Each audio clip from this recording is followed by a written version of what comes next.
नमस्कार दोस्तों, मैं प्रतिभा। आप लोग का स्वागत है कृष्णा वल्ली पीसीस बाय प्रतिभा में। दोस्तों, हम यूपी ट्रिपल एससी पेट घटना चक्र एमसीक्यू देख रहे हैं, जिसमें हम भारतीय इतिहास सिलेबस नंबर 1 स्टार्ट किए थे, उसे हम पूरा करा दिए थे। आज हमारा सिलेबस नंबर 2 भारतीय इतिहास का ही भारतीय राष्ट्रीय आंदोलन है। तो दोस्तों चलिए हम देखते हैं। इसके पहले हम बता देना चाहते हैं आप लोग को, यदि आप लोग को पीडीएफ चाहिए तो हमारा टेलीग्राम ग्रुप ज्वाइन कर लीजिए, वहाँ से आप लोग को पीडीएफ मिल जाएगी। टेलीग्राम लिंक जो है आपको डिस्क्रिप्शन में मिल जाएगा। चलिए दोस्तों हम स्टार्ट करते हैं, और चैनल को आप लोग सब्सक्राइब कर लीजिए, वीडियो को लाइक एवं शेयर कर दिया करिए। उन्हें तो ज़रूर शेयर किया करिए जिन्हें इसकी आवश्यकता है, ठीक है। चलिए दोस्तों हम स्टार्ट करते हैं। 28 दिसंबर 1885 को भारतीय राष्ट्रीय कांग्रेस INC की स्थापना गोकुलदास तेजपाल संस्कृत स्कूल के परिसर में बम्बई में हुई थी। डिटेल देखते हैं दोस्तों। 1884 ईस्वी में एक सेवानिवृत्त अंग्रेज अधिकारी एओ होम के प्रयत्नों से एक संस्था इंडियन नेशनल यूनियन की स्थापना की गई। इस यूनियन ने पूना में 1885 ईस्वी में राष्ट्र के विभिन्न प्रतिनिधियों का सम्मेलन आयोजित करने का निर्णय लिया, लेकिन पूना में हैजा फैल जाने से उसी वर्ष यह सम्मेलन बम्बई में आयोजित किया गया। गोकुलदास तेजपाल संस्कृत स्कूल बम्बई में 28 दिसंबर 1885 ईस्वी को इंडियन नेशनल यूनियन का पहला अधिवेशन हुआ। इसी सम्मेलन में दादा भाई नौरोजी ने सुझाव पर इस संगठन का नाम बदलकर भारतीय राष्ट्रीय कांग्रेस कर दिया गया। चलिए दोस्तों नेक्स्ट है हमारा क्वेश्चन।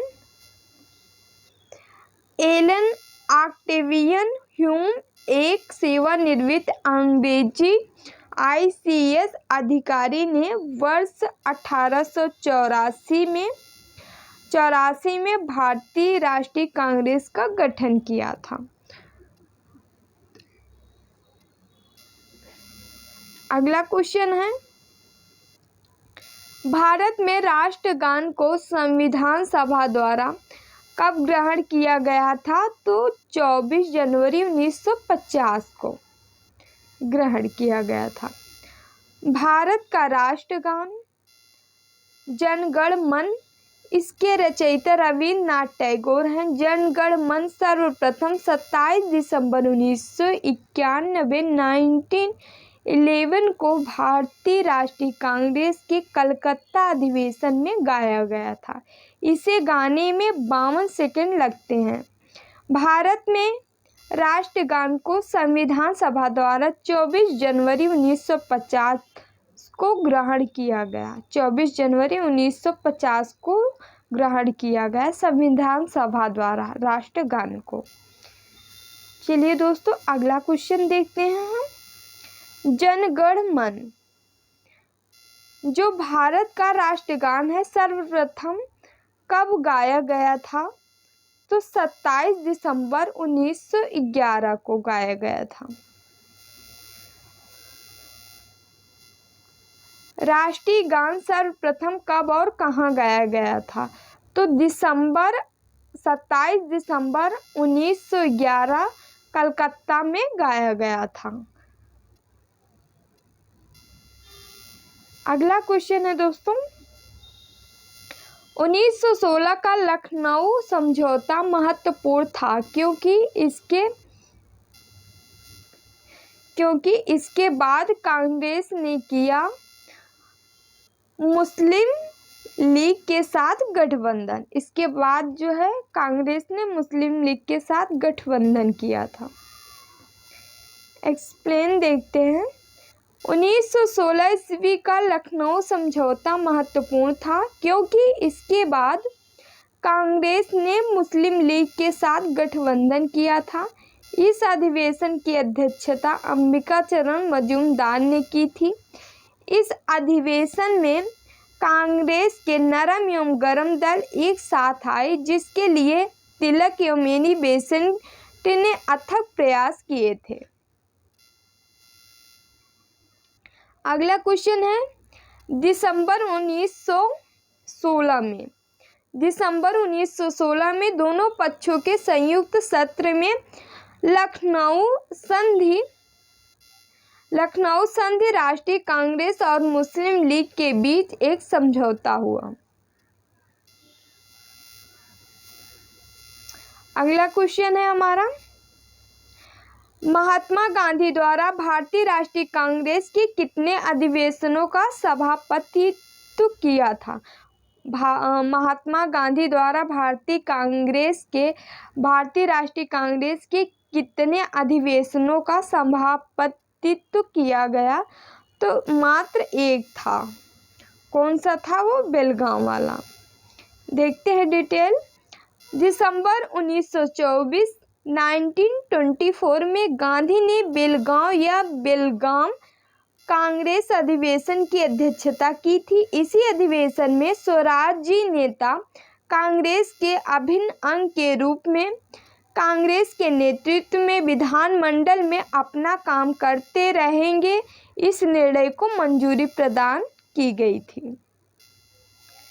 अगला क्वेश्चन है, महात्मा गांधी ने भारतीय राष्ट्रीय कांग्रेस के निम्नलिखित सत्रों में से किसकी अध्यक्षता की थी? तो 1924 बेलगाम की।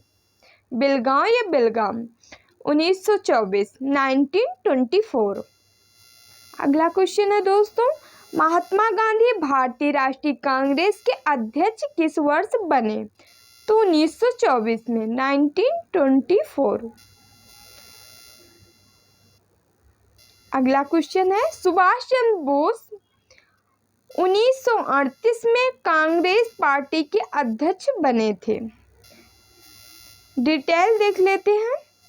सुभाष चंद्र बोस 1938 में हरिपुरा कांग्रेस अधिवेशन में कांग्रेस पार्टी के अध्यक्ष बने थे।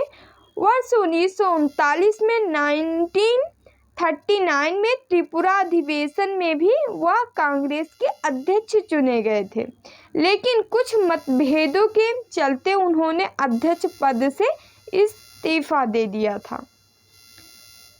नेक्स्ट है हमारा, भारतीय राष्ट्रीय कांग्रेस के अधिवेशन की सर्वप्रथम किस मुसलमान ने अध्यक्षता की थी? तो किसने की थी? आप लोग जानते होंगे, बदरुद्दीन तैयब जी थे। एक्सप्लेन देखते हैं। सर्वप्रथम बदरुद्दीन तैयब जी ने 1887 ईस्वी में भारतीय राष्ट्रीय कांग्रेस के मद्रास अधिवेशन में, मतलब तीसरा अधिवेशन था, की अध्यक्षता की थी 1887 में। 1887 में बदरुद्दीन तैयब जी प्रथम मुस्लिम अध्यक्ष थे।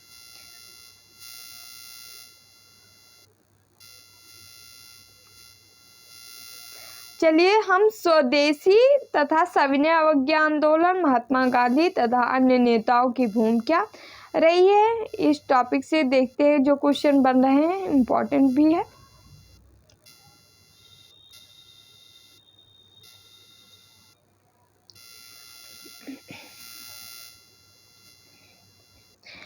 अंग्रेजों से आज़ादी के लिए लड़ रहे भारतीयों द्वारा उठाई गई शपथ कि वे सिर्फ भारतीय निर्मित सामानों, विशेष रूप से कपड़े का उपयोग करेंगे, को स्वदेशी आंदोलन कहा जाता है। डिटेल देखते हैं। स्वदेशी आंदोलन की रणनीति में ब्रिटिश उत्पादों का बहिष्कार और घरेलू उत्पादों और उत्पादन प्रक्रिया का पुनरुत्थान शामिल था। इस रणनीति का लक्ष्य ब्रिटेन में बने माल का बहिष्कार करना, भारत में बने माल का आधिकारिक प्रयोग करके साम्राज्यवादी ब्रिटेन को आर्थिक हानि पहुंचाना व भारत के लोगों के लिए रोजगार सृजन करना था। आगे देखते हैं। यह आंदोलन वर्ष 1905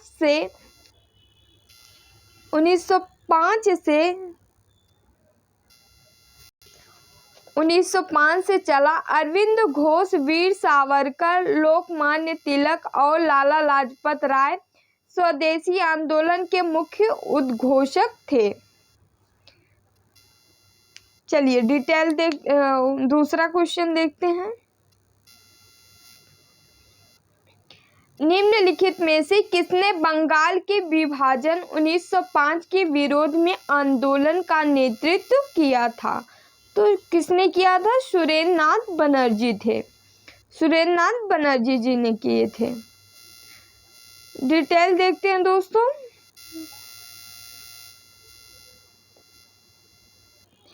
बंगाल विभाजन 1905 के विरोध में हुए प्रारंभिक आंदोलन का नेतृत्व सुरेंद्र नाथ बनर्जी ने किया था। 20 जुलाई 1905 को बंगाल विभाजन के निर्णय की घोषणा की गई। 7 अगस्त 1905 को कलकत्ता के टाउन हॉल में हुए ऐतिहासिक बैठक में स्वदेशी आंदोलन की घोषणा की गई। 16 अक्टूबर 1905 को बंगाल विभाजन प्रभावी हुआ। इस दिन पूरे बंगाल में शोक दिवस के रूप में मनाया गया। वर्ष 1911 में दिल्ली दरबार में बंगाल विभाजन को निरस्त करने की घोषणा की गई। नेक्स्ट है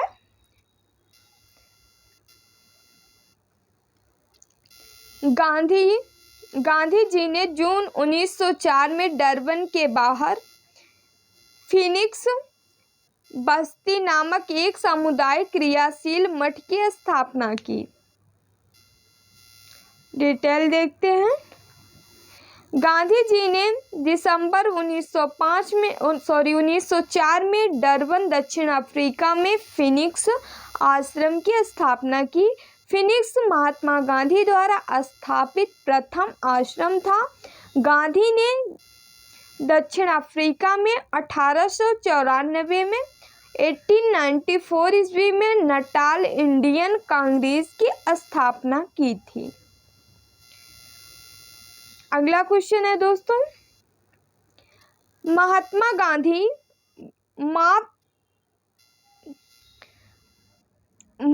गांधी भाप से चलने वाले जहाज SS सफारी द्वारा दक्षिण अफ्रीका के डरबन पहुंचे थे। डिटेल देखते हैं। गांधी जी 24 वर्ष की उम्र में 1893 ईस्वी 1893 ईस्वी में एक गुजराती व्यापारी दादा अब्दुल्ला का मुकदमा लड़ने के लिए भाप से चलने वाले जहाज SS सफारी द्वारा दक्षिण अफ्रीका के डरबन गए थे। अगला क्वेश्चन है, महात्मा गांधी दक्षिण अफ्रीका में किस वर्ष पहुंचे थे? तो 1893 में पहुंचे थे। रंग भेद के कारण महात्मा गांधी को किस वर्ष दक्षिण अफ्रीका के पीटरमारिट्जबर्ग स्टेशन के प्रथम श्रेणी के रेल डिब्बे से सामान सहित बाहर फेंक दिया गया था? तो 1893 में 1893 में।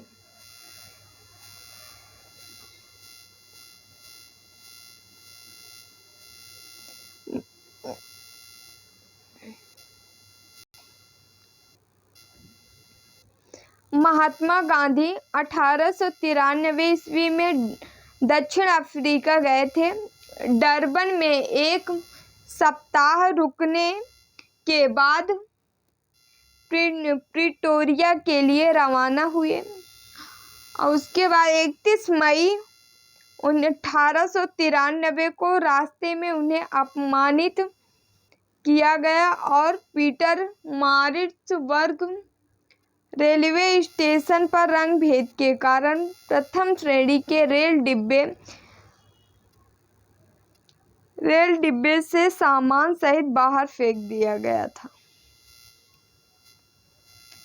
अगला क्वेश्चन देखते हैं दोस्तों। महात्मा गांधी ने सत्याग्रह सभा की स्थापना फरवरी 1919 में की थी।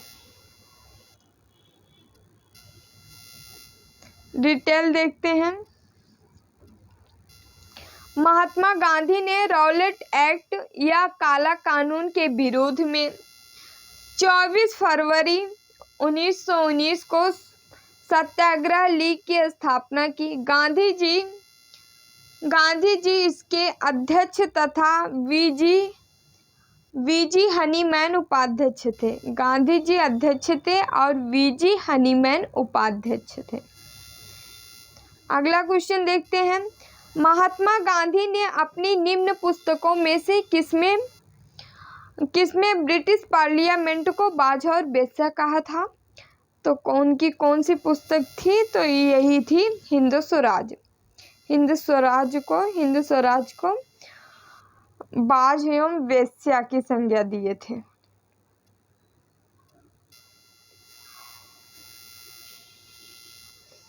महात्मा गांधी ने अपनी पुस्तक हिंद स्वराज अध्याय 5 और पेज 12 में ब्रिटिश पार्लियामेंट संसद को बाझा और बेश्या कहा।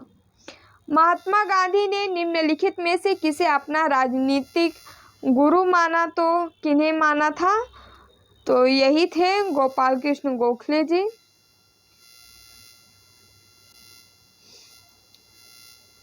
महात्मा गांधी गोपाल कृष्ण गोखले को अपना राजनीतिक गुरु मानते थे। महात्मा गांधी ने गोखले माई पॉलिटिकल गुरु पुस्तक लिखी थी। वर्ष 1955 में यह पहली बार प्रकाशित की गई थी। अगला क्वेश्चन है। 1917 का चंपारण सत्याग्रह महात्मा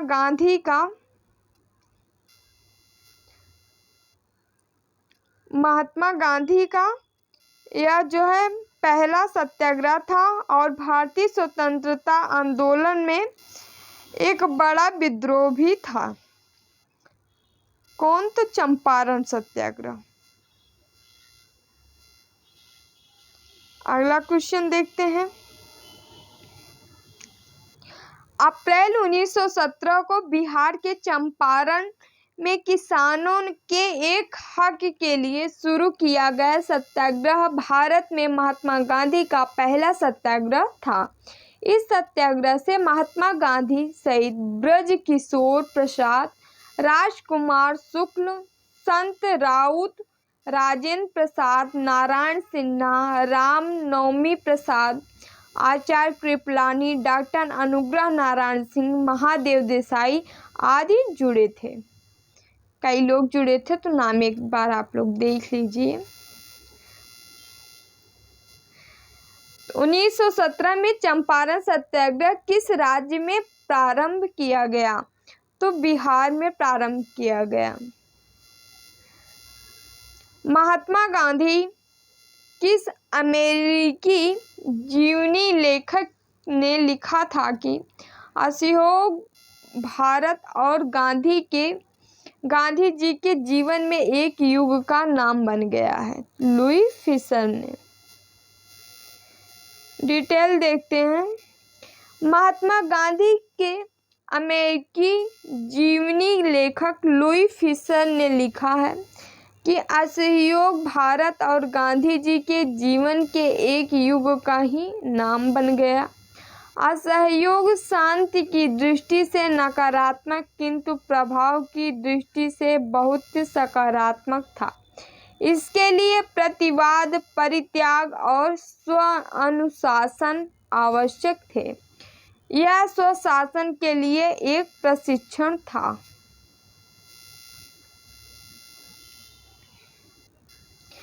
महात्मा गांधी ने भारत में आदर्श गांव की स्थापना सिफारिश की, जहां लोग सरल जीवन एवं उच्च सोच के आदर्श का अनुसरण करते थे। डिटेल देखते हैं दोस्तों। महात्मा गांधी ने भारत में आदर्श गांव की स्थापना की, सिफारिश की जहां पर लोग सरल जीवन एवं उच्च सोच के आदर्श का अनुसरण कर सकें। अगला क्वेश्चन है, महात्मा गांधी के साथ निम्न मुसलमानों में से किसने बाल गंगाधर तिलक की अर्थी उठाई थी? तो किसने? शौकत अली ने। शौकत अली ने।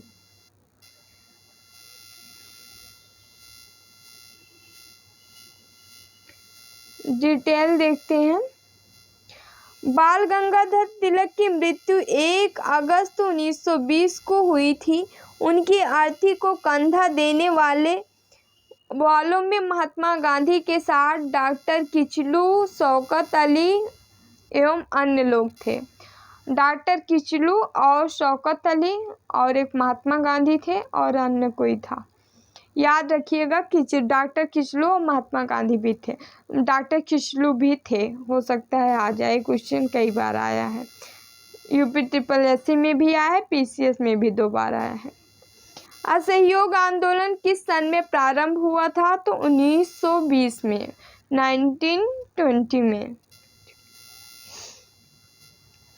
असहयोग आंदोलन की शुरुआत गांधी जी द्वारा 1 अगस्त 1920 को 1920 को की गई थी। गांधी जी ने असहयोग आंदोलन शुरू होने के 1 वर्ष के भीतर स्वराज प्राप्त करने का नारा दिया।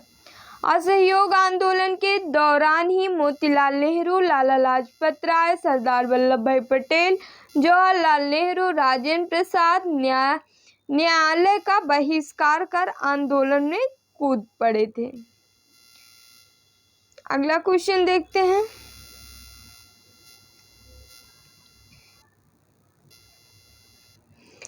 चौरी चौरा घटना कब हुई थी? 3 मार्च, 13 मार्च, 5 मार्च। दोस्तों, चौरी चौरा घटना जो है 4 फरवरी और 1922 को हुई थी। एक डेट इसमें गलत दिया है, डिटेल देखते हैं। कोई नहीं है। शहीद स्मारक चौरी चौरा के अनुसार चौरी चौरा घटना की वास्तविक तिथि जो है 4 फरवरी 1922 है। इस तिथि को संयुक्त प्रांत के गोरखपुर जिले में चौरी चौरा नामक स्थान पर किसानों के एक जुलूस पर गोली चलाए जाने के कारण कुछ भीड़ ने थाने में आग लगा दी, जिससे 23 सिपाहियों की मृत्यु हो गई। भारतीय इतिहास में चौरी चौरा घटना के नाम से प्रसिद्ध है। तो इसमें जो है डेट गलत दिया गया है, तो आप लोग 4 फरवरी जान ही गए हैं। आगे बढ़ते हैं हम। अगला क्वेश्चन हमारा, चौरी चौरा की घटना किसके कारण गांधी जी को अपना असहयोग आंदोलन बंद करना पड़ा? कहाँ स्थित है? तो गोरखपुर में स्थित है चौरी चौरा। अगला क्वेश्चन देखते हैं, असहयोग आंदोलन कब वापस ले लिया गया? तो फरवरी 1922 को वापस ले लिया गया।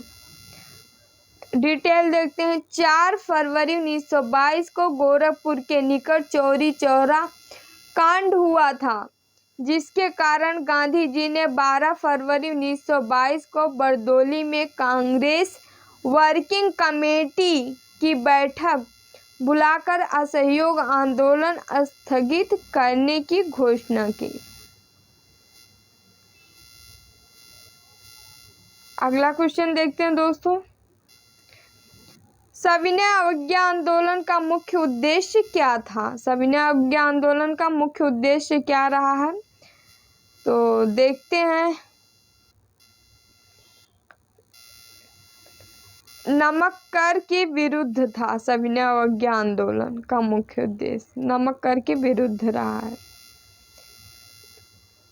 डिटेल देखते हैं। 12 मार्च 1930 को महात्मा गांधी साबरमती आश्रम से 78 सहयोगियों के साथ पैदल चलकर 24 दिन में 390 किलोमीटर 390 किलोमीटर की यात्रा कर दांडी पहुंचे, जहां 6 अप्रैल 1930 उन्होंने नमक कानून भंग कर सविनय अवज्ञा आंदोलन आरंभ किया। नमक को इस आंदोलन का एक प्रमुख मुद्दा बनाया गया क्योंकि सरकार ने इस अत्यावश्यक वस्तु की बिक्री को नियंत्रित कर रखा था और उस पर जो है करारोपण किया था। अगला क्वेश्चन है, सविनय अवज्ञा आंदोलन की शुरुआत के पहले वायसराय को गांधी जी का 11 सूत्री चेतावनी दिया गया। इन चेतावनियों के संदर्भ में क्या सही है? तो नंबर 1, रुपया डॉलर विनिमय दर को कम करना, भू राजस्व में 50% की कमी करना, राजनीतिक कैदियों को रिहा करना। तीनों सत्य हैं, तीनों सही था। डिटेल देखते हैं दोस्तों। सविनय अवज्ञा आंदोलन की शुरुआत पूर्व महात्मा गांधी ने आंदोलन को टालने का पूरा प्रयास किया तथा वायसराय लॉर्ड इरविन के समक्ष 11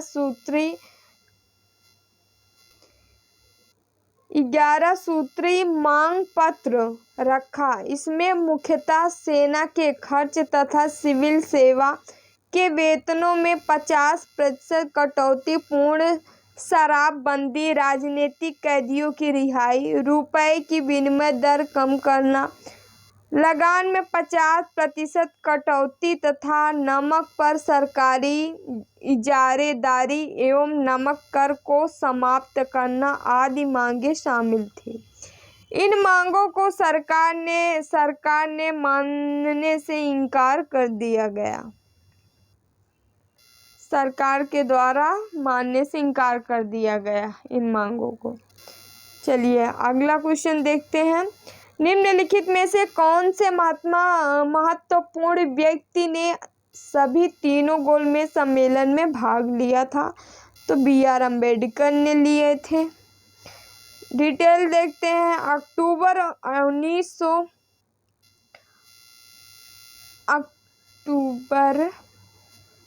अक्टूबर 1929 में लॉर्ड इरविन ने रैमजे मैकडोनाल्ड की नवगठित श्रमिक सरकार से मंत्रणा करने के पश्चात यह घोषणा की गई, भारत की उन्नति का अंतिम चरण डोमिनियन स्टेट्स प्राप्त करना है। इसके अतिरिक्त उन्होंने यह भी घोषणा की कि अंग्रेजी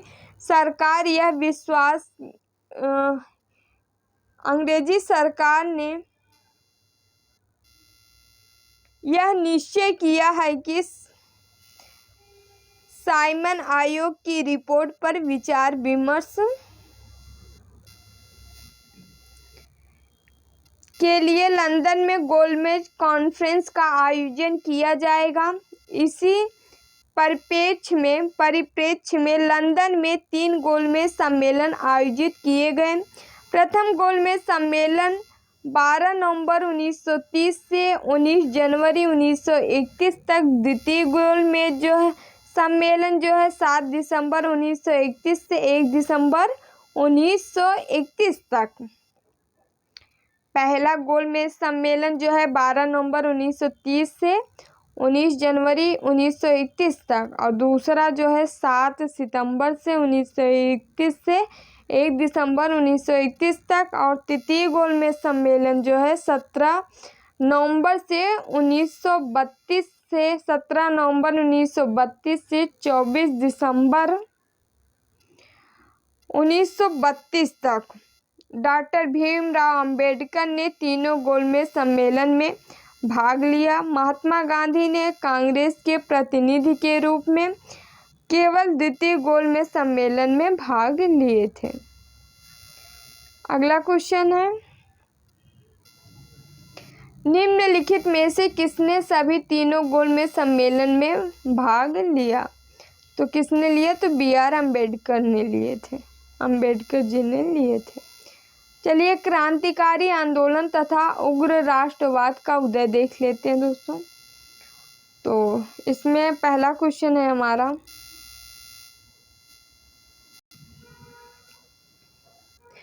वर्ष 1904 में किसने क्रांतिकारियों की गोपनीय समिति के रूप में अभिनव भारत का गठन किया था? किसने? VD सावरकर ने। डिटेल देखते हैं। वर्ष 1904 में VD सावरकर ने विनायक दामोदर सावरकर द्वारा गोपनीय समिति के रूप में अभिनव भारत का गठन किया गया था। VD सावरकर एवं गणेश सावरकर द्वारा 1899 ईस्वी में नासिक महाराष्ट्र में स्थापित मित्र मेला नामक संगठन ही बाद में अभिनव भारत बना। अगला क्वेश्चन है, महाराष्ट्र में 1900 में विनायक दामोदर सावरकर द्वारा स्थापित गुप्त समाज को कहा जाता था क्या? तो मित्र मेला कहा जाता था। डिटेल देख लेते हैं दोस्तों। महाराष्ट्र में विनायक दामोदर सावरकर द्वारा स्थापित गुप्त समाज को मित्र मेला कहा जाता था। मित्र मेला की स्थापना 1899 ईस्वी में की गई थी। हालांकि अलग अलग किताबों में इसकी स्थापना वर्ष 1900 ईस्वी दिया गया है, जो कि त्रुटिपूर्ण है। 1904 ईस्वी में 1904 ईस्वी में मित्र मेला अभिनव भारत में परिवर्तित हो गया। मित्र मेला 1904 में अभिनव भारत में परिवर्तित हो गया। तो चलिए दोस्तों, वीडियो यहीं पे एंड हुआ। आप लोग पिछला वीडियो नहीं देखे हैं तो जाके देख लीजिए, प्लेलिस्ट में लगी हुई है, जिसमें हम घटनासार, करंट अफेयर्स और एडिटोरिया का भी करंट अफेयर कराए हैं, और इसके पहले जो हिस्ट्री का भी कराए हैं। RO का हिंदी का भी पढ़ा है वीडियो। आप लोग नहीं देखे तो जाके देख लीजिए। प्लीज़ जो है, वीडियो अच्छा लगा हो तो आपको लाइक शेयर ज़रूर करिएगा और चैनल को सब्सक्राइब ज़रूर कर लीजिएगा। चलिए, उन्हें तो ज़रूर शेयर किया करिए आप लोग, जिन्हें आवश्यकता है। चलिए दोस्तों, बाय बाय, टेक केयर।